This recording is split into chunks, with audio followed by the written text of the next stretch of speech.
Well, hello everyone, and welcome to this very first episode of HR Live from HR.com. And today our topic is what is up with the latest Bureau of Labor Statistic numbers. My name is Brent Skinner. I'm an executive community leader here covering future of payroll as an industry analyst. And I'm going to just quickly hand over the virtual mic to my counterpart here, Mike Wood.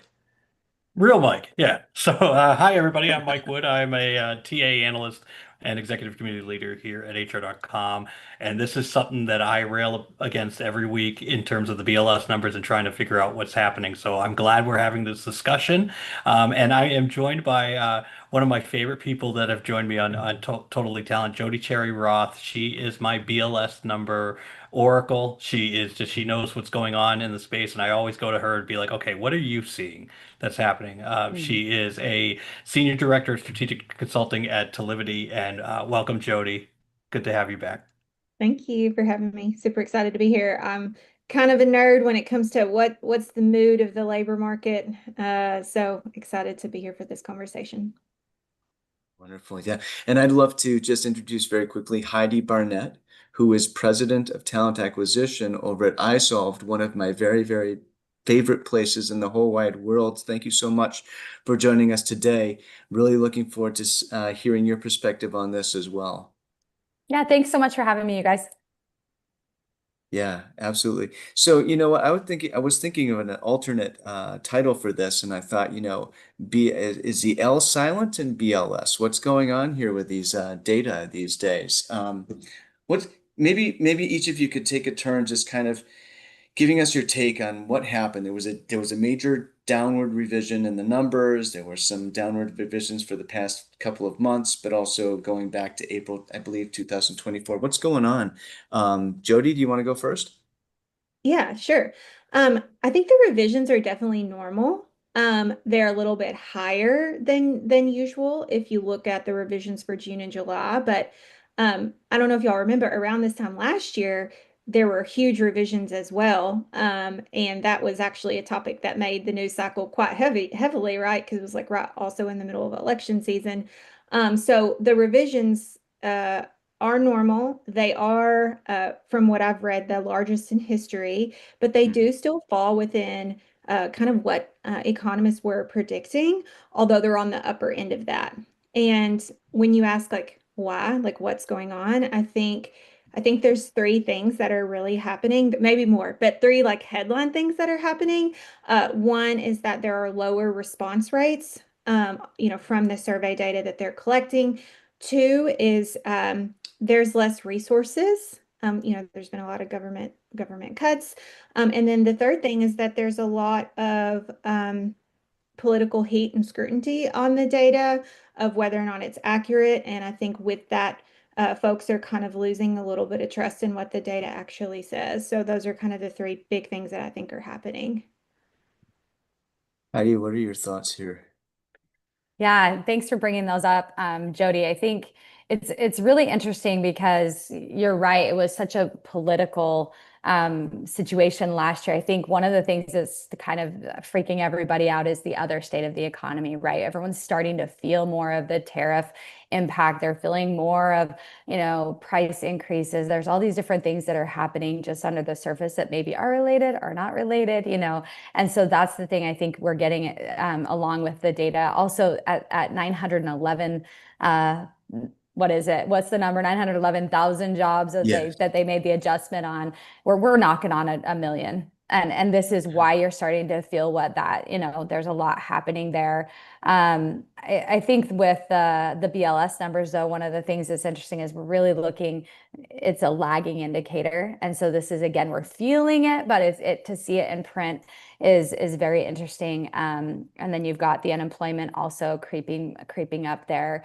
And so there's a lot, I think, to this where people are feeling that. We were talking a little bit earlier about how when the climate of LinkedIn as well is also playing into this, where we're people we know, friends of ours, are not only getting laid off, but then staying out of work for longer than before. And a stat I saw earlier was if you're a marketing executive, on average, you're staying on the job market market 12 plus months now. And so this is something that we really haven't felt and seen and heard until recently. So I think that that's some of what's happening is we've got these numbers, we've got them facing us. They are a rear view looking, look, but we're also starting to see and feel this with the other climate, just in the macroeconomics, and then also just in our like friends and family. Yeah. Sorry, I have Yeah. a question. It's Deb McGrath from HR.com. But the numbers that were released this week, how do they compare to last year's numbers? Like in terms of, like, was it 50% more over the same period of time? Like, what's the net result? So like how much was it revised down? Yeah. So the downward revision, 911,000, actually wrote this down. So it takes your monthly job gains from around 147,000 a month down to 70,000 a month is Okay. kind of what it moves the job gains. So it's half. Almost. Yeah, Yeah. it's almost Yeah. half. Yeah, it's Yeah. almost exactly how many people they cut out of middle management with AI. Mm. But Yeah, when they did the working. revision last year, pre-election, was it also half? I don't know if it was half. I do think the revisions were in the 800s, thousands, though. Like it was a close number to this. I don't know if it was half, though. So is this Yeah. alarming just because of all the other factors that are hitting the US right now? Or is it just cumulative because 800,000 last year, 9/11 this year? It's just like, oh, like when's Yeah, this?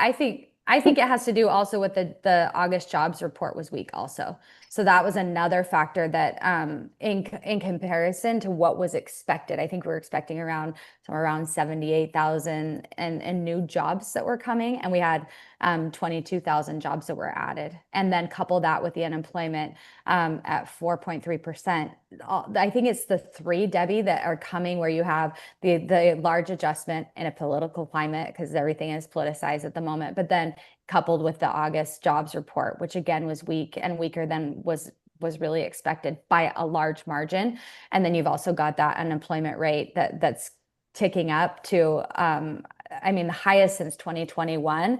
And so all of those coupled together is what's also, I think we're also feeling it, but then you start to see these things in print and all three of them together to paint a story that makes us real uncomfortable. So Can I, here's an and interesting. oh, sorry. Oh, go ahead. Sorry, you go ahead, I just Jody. wanted to add to Heidi's thought there because there were like it's two big headlines that tie along with what you're saying, Heidi, of unemployment. There are now more people unemployed than there are jobs open. So that ratio hasn't been that way since 2021. So that's kind of a shift to note that just happened. And then the other shift to note is that we were on or we thought based off the numbers, we were on a 52-month streak of job growth. And with the revisions that came out in this most recent report for the month of June, that ended that streak of growth. So those were two big things that kind of came out in the last, couple of weeks that were sort of headline indicators that make this report like a little bit different, I guess. Here's an interesting question. So I actually am embarrassed to say I don't know the exact criteria that's used to determine whether we're in a recession. I know there's a few things that we do, but not to use that word, but I mean, I almost want to ask, how long has the US been in a recession? I mean, with these revision, that sort of thing, are we already in one? When's the shoe going to drop? What does that mean for hiring? I mean, beyond the obvious. Is it localized to certain sectors? Like, what's going on? Yeah, so I'm actually on the ground at the New Orleans, in New Orleans at the Indeed Future Works conference, and they had their chief economist on stage yesterday, and this was the exact question: are we in a recession? And she, as an economist, said, according to the definition of a recession, we are not in a recession at the moment, but there are storm clouds that are making us feel uncomfortable as economists that we are knocking on the door there. So in some ways I was like, okay, we're not there, but then like storm clouds and a stormy time, and some of these things that we're talking about right now are adding to that and fueling that, storm clouds are coming. So yeah, I think, Jody, I'm not sure if you have anything else to add to that, but Well, I definitely Right. trust her perspective over mine. But one thing that I watch on this topic is the conference board. They put out a lot of really great stuff on a monthly basis. They have what's called an Employment Trends Index, ETI, and generally they can kind of predict what's going to go on based off of when those indicators rise or fall. And the ETI has been falling over the last several months. And so that's kind of could be one indicator that you could kind of look at if you're ever, trying to think through this a little bit further. So like one of the things they look at is the number of people who say a job is hard to get. Well, that's up. So Yeah. um, so yeah, so that's one indicator that I kind of look at on this topic. So I'll chime in a little bit here just from, personal experience. I was part of a tech layoff last summer. All right. So you're laid off and you're like, okay, you're trying to find a new job and there's not much that's out there, even back then. And so you have to accept a job that's maybe less. And so I think Jody has some slides to show us, but I feel like that it's not a recession, it's more of a reshuffling. And you're having more and more people that are, the marketing managers of the world or something like that, that have to be on the ground now, on the front lines doing something and trying to figure out what the next 20 years is going to look like. So, Jody, if you just want to go through some of your slides, because I love Yeah. your slides. Yeah, share y'all a couple. And one thing I just want to say, there's also a report that's recently out about how like people in the US right now are having to give up on their dream job to get job security. And so Mm. that's definitely one trend that we're seeing happen. Um, this first slide I want to show you, like this is another indicator that we can look at. Sorry, I didn't make this slide beautiful for our conversation today, but what you're looking at here is the number of job postings on Indeed over the course of 2025. And I just wanted to show like when we started the year in January, there were 3.3 million jobs posted. And when we close out August, there's 2.5 million jobs posted. So there has certainly been a decline in the amount of jobs that are even on Indeed over this time period. And then if we look at, okay, so Jody, what are these jobs? These are the top 15 jobs in the month of August that were posted on Indeed. I have some of them highlighted in yellow. Those are all within healthcare. So healthcare continues to dominate the job gains, but actually healthcare is starting to moderate a little bit too, which is kind of scary because when you take healthcare out of the equation, it's like, oh gosh, we're in a lot worse shape than we thought we were. But then you look at these other jobs that are on here. Well, we've got manager, and I dug in on that. I was like, okay, well, what companies are these with? These are all food service and retail that are really driving the job growth within the manager category. And then you've got drivers, you've got CDL, delivery drivers, just drivers in general, driving a lot of demand. And then all of the other jobs are, your frontline hourly worker. And so these are really the jobs as of late that are driving the most demand. What's Where interesting the about these hourly frontline worker, there's not that many of those jobs out here. Like like 15 or 13,000 server jobs. That's got to be a record low. Oh, for the month Yep. of August. Yeah. Yeah. Well, just look at New York. I think New York in the last month only hired like 20,000 people, and that's just insane. Or Yeah. whatever I don't have it off the top of my head, but I know that I think in the high cost of living areas, the hiring is way down. Um, so I get a little bit nervous about that. Yeah. But I am One in other my dream thing, job.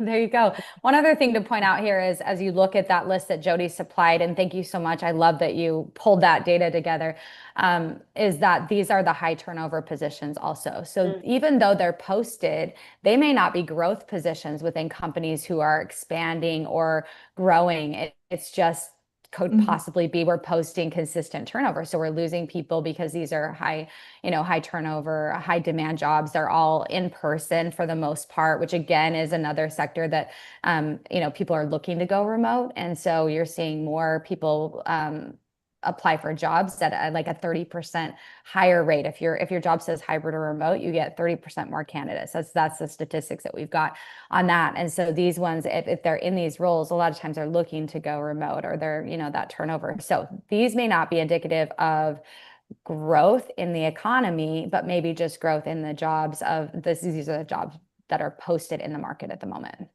Yeah. Also, just think about think about how many TA vendors out there, some of the big legacy ones that are buying frontline solutions. Mhm. Everybody is in a race right now to firm up their frontline Mm. offerings. To me, that tells me that there's going to be a lot more frontline work or more of those hourly work, or like they're seeing it the same thing that we're seeing. Not Yeah, only or that, like these go roles ahead, are Jody. also, oh, sorry, Heidi. These roles are also um, really impacted by immigration reform too, right? Like you look at your caregiver role, um, those are a big percentage of that is a part of the undocumented immigrant population. And so, as there's been a lot of immigration reform happening in the US as well, I only want to call that out because it puts supply pressure on you know, on the labor force. And some companies will be like, well, Jody, we only hire workers that are authorized to work in the US. And I'm like, okay, sure, you do, but you've got all these competitors out there that aren't, right? And when you start to remove them from your competitors, then your competitors are going after your workers. So it does, in fact, uh, you know, still impact your company, even if you're not necessarily hiring undocumented workers. So all of that to say, there's going to be a continued supply shortage for these frontline workers and Mm. also healthcare workers too, because of the aging population that we have and retirements that are so high within healthcare. So lots Yeah. of supply constraints driving some of this as well. I want to pull a little bit on that thread also. You're talking about a shortage in certain areas, but then Mike talked about how there's a rush for systems because a lot of people are needing help, and we're seeing more applicants per job than ever before, mostly in those in sectors that are more technology based or other areas than the ones that we're talking about specifically here. But it's crazy the number of candidates that you have, and it's people are not we're overwhelming our recruiters with the number of candidates, their systems that they have, their traditional path for sifting through and sorting candidates is also being challenged, is showing the cracks in it. And now they're having to go and so more people are applying because it's taking longer to get back to them, right? So it's almost this cyclical challenge that's coming. People, they're getting more candidates. We're getting AI candidates that are coming in as well. And as you start running through a bunch of these things, it's putting a lot of pressure on those recruiters to find talent. But they're moving more from sourcing activities to screening activities and trying to find those systems, like you stated, Mike. And how do we get a better match earlier? How do we get, the right candidates to apply? So you're seeing a lot of companies move to more of these AI functionalities to see if they can help. But that's why I think there's more of a rush, is because people are being inundated with candidates that are maybe even not qualified. We're seeing a lack of quality candidates as well. And so there's a lot that's happening in the hiring space that makes it difficult for our recruiters to keep up. I'm I so kind of glad you want to brought. shift.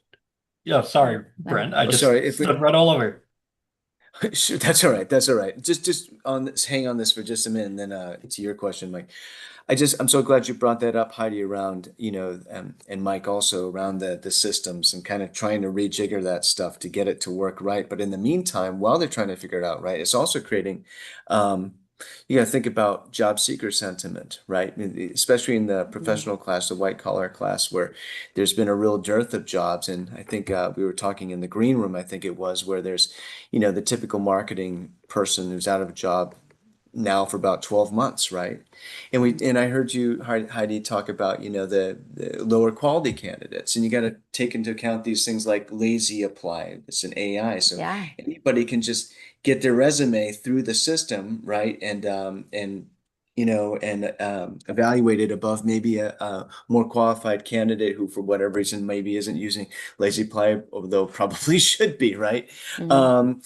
So all of that is interesting, and it just exacerbates the climate for folks, against this backdrop of the declining, apparently precipitously declining job growth or lack thereof.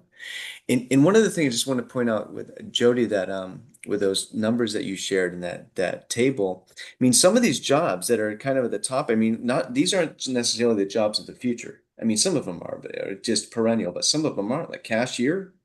You come on, we're going to be getting, I see more and more kiosks every day. I mean, I don't even know how to order at Mhm. McDonald's anymore. I go up to the desk and with my Right. kids and they like, I'm like, just talk You to have to somebody. use the app. You have to use Yep. the Yeah, app. it's so I just wanted a Big Mac, but anyway, so all of that's really interesting to me. So how bleak is this? I think like job seeker sentiment is something that I look at a lot. And the reason I look at it is because to me, it kind of helps inform the behavior of job seekers. And um, there's all different kind of indicators you can look at. I do love to look at ZipRecruiter's index that they put out. They put it out quarterly. And their data breaks it down based off of all sorts of cuts of data. So if you look at their Q3 report, it actually skews up a little bit. Job seeker confidence is skewing up a little bit. But if you look at it based off of demographics, so you're having a drop in confidence amongst Hispanic and Black workers. We also saw drops in confidence amongst folks that were between 25 and 44. So um, prior to that, the report before that, you saw significant drops for folks that are making over $115,000 a year, right? So your white collar workers. And so yeah, I think that looking at that sentiment data is interesting. The other thing I would say that's a little bit unique to right now is that pay for people that are staying in their jobs is actually higher than pay for people that are switching jobs. And so Interesting. what's Mm. happening is that usually that's not the case. Usually you can get more money by going and negotiating something Yeah. elsewhere. That's not happening in 2025. And so the what I think is kind of happening from there is if you have a job, you're holding on to your job for dear life, right? You're trying to keep it. And then what we're seeing is that leads into negative sentiment, built up resentment in some cases, not all cases, in some cases, then you start to see companies' sentiment scores going down online on places like Glassdoor and Indeed. And those are more important now than ever before. And the reason why is because job seeker behavior is changing and people are going to chat GPT now and saying, where's the best place to, do this kind of work, right? Mhm. And those answers are being informed by reviews that are left online. And so it's just this like interesting dynamic of kind of what's happening with also the rise in chat GPT and other, AI search engines and how I don't know. It all kind of is like one big circle of how it's tying together, I guess. So, Yeah. Yeah, for sure. That quits rate is what you were talking about, where people yeah, are sticking it out. At the lowest was around 2020 when people had a job and we were in the middle of the pandemic. We got to like 1.5%. And right now we're sitting at about 2, which is just above. I mean, when people were feeling confident around that 2021, 2022, when the world was opening back up and the economy was feeling more positive and there was that pent up demand, we got up to above 3%. So, it's not, it's a pretty big swing from where we were back in 2022.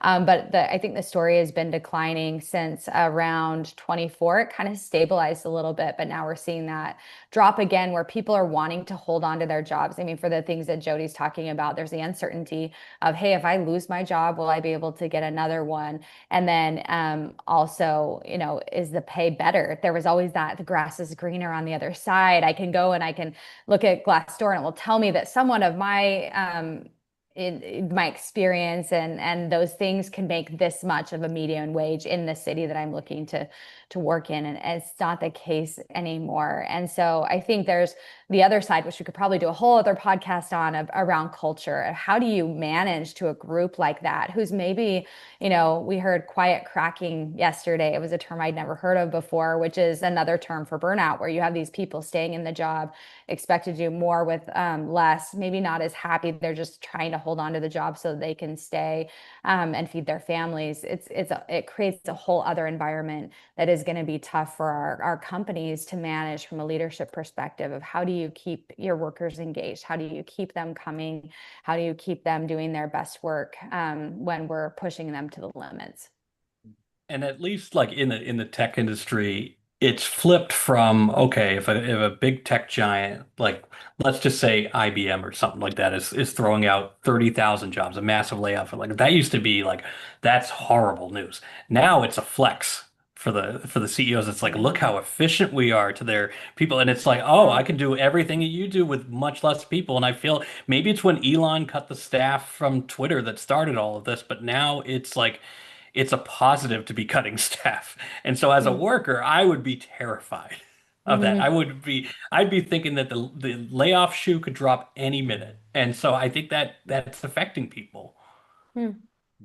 Yeah, I But think, I do, and it's being more publicized. I think before we weren't all as connected as we are with social media. So, when Intel did a big layoff, we weren't watching it real time. It wasn't on the ticker on all of our news feeds and everything. And now you're seeing it more and more. And so, is it happening more often? Is it just, But because of almost how like things the are the looking? CEOs are proud of doing these layoffs, though. Mm. Like, because it's going to Yeah. impact their bottom line, and it's all about Yeah. revenue and profitability, not the people anymore. Yeah, I think there's some. I think I tend to be the optimist in the room though. And I'm like, yeah, I believe that that's happening. And I live in the world of tech. And so you have those that are flexing. You also have others who are saying, I can't wait to have my employees that I have a long-term relationship with be able to do more with what we've got, right? It's not so much about the elimination of roles, it's more about the expansion. We can grow faster. We can have more tools at our fingertips. And so I think that both can be true at the same time, Debbie, is we can have those who are making it a flex and then those that are sitting in it saying, hey, let's be more efficient, let's grow faster because now we have these tools in our hands to be able to do so. So Debbie, I wanted, oh, sorry. do you guys think Mhm. BLS is going to get the numbers right? I I mean, think there's an that's opportunity for HR tech to step in with real numbers, right?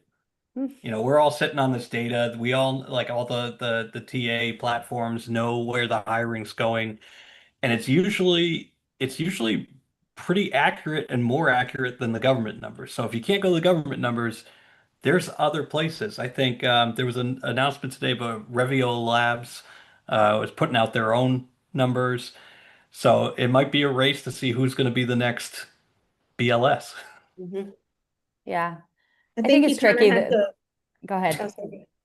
I was just going to say it's like you kind of have to piece all these data points together to kind of figure out what's actually, it's like you can't like don't just lean on only this, right? Like Mhm. you've got ADP to look at, you've got now Revelio Labs to look at, you've got BLS, you've got Indeed, which is a huge, source among lots of others. And so um, I think we have to kind of keep an eye on all of those to Yeah. kind of come up with what is actually occurring. I don't think you can lean on just one or the other. And I think the other thing with the BLS is that you just have to know, like when the report comes out, there's probably going to be revisions, right? So it's this battle of, well, do we put it out super timely and know that it's probably not right? Or do we wait a Hmm. couple of months, and put it out when we feel like the numbers are a little closer to accurate? And I think that's a interesting question that they've got to figure out. And then also, it'll be interesting to see how the new commissioner that was just brought in, how he handles the situation, whether he increases staffing, increases resources, relooks at how they're, doing things. Like, there might be some big changes that come with that change in leadership, over the BLS. So I think that'll be interesting to watch too. I was looking into this. I asked ChatGPT, sorry, but I asked ChatGPT just to give, hey, what's a historical thing on, BLS downward revisions? And of course, it brought up the one about last year. But also, there is historical. This was the biggest one. Last year was eight, I think around 811, which was close. But in the 70s, there was some stuff around this. Hey, what's going on with these? In the Reagan era, there was some accusations that they were kind of poofing up the numbers a little bit, and then there was some weirdness going on where they just were trying to figure out their statistical model or excuse me, their methodology during the Obama years. So there is precedence for this. I'm just thinking that maybe it's ripe. Why isn't the BLS working with industry a little bit more, like collaborating with them? I mean, we have these other Hmm. indices that have some veracity to them. Why not Mhm. kind of promote some collaboration between the government and industry to get to a more accurate number on a more regular basis. Seems like a job for AI. I think it's Yeah. a good point though, Brent, is that I think the government could, lean in a little bit more on some of these resources. I think that there would probably be some question mark around, is there an agenda behind some of this data? But I didn't understand until I got more into this role and have been in the hiring space for all the years that I have, that the BLS numbers really come from surveys. Right. And so what they're trying to do is measure a really complex labor market through surveys. And, like Jody pointed out, if they have low response rates, it's going to skew your data. Right. And so I think that, will they ever get it right? I don't know. I think it's tricky from the data points that they're looking at, but maybe a more comprehensive view could give us a better view into the rear view of what we're seeing. But I also think that's like moving a giant aircraft carrier, trying to pivot. It's just, I don't know if that will ever happen, but hopefully, there will be a way for us to collaborate more with government entities around some of these data points to give us a more holistic picture. If not, we're all data scientists and we all have to use our chat GPTs or other AI to really pull out what is the true story of what's happening, And I want to just point out as well, as companies, if companies can get better about their own data, that's when they're really going to start to feel more of like,